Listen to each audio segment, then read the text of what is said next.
से फसल रे हर जइया कि मोरद से फसल रे हर जइया।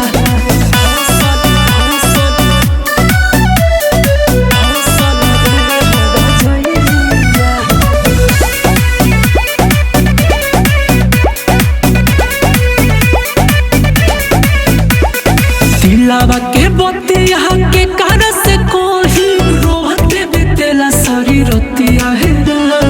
ए सखी हर का करी हो सौ से जवानी पनिया तवे रोजे के तनल सही हम भी बतिया है रोज से झरिया रहत बाऊ पासे भइल बा देह के सजैया कि मोरद से फसल रे हर जइया कि मोरद से फसल रे हर जइया। कि मोरद से फसल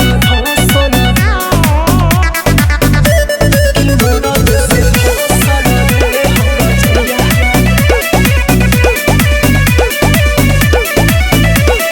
चिंता से चोली हमर होखे लागल ढेला ओन्ही मनावे रंग रलिया है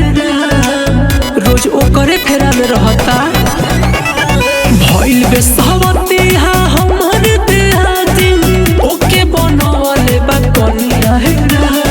प्रेमी प्रियान सुहु अंकित के साथ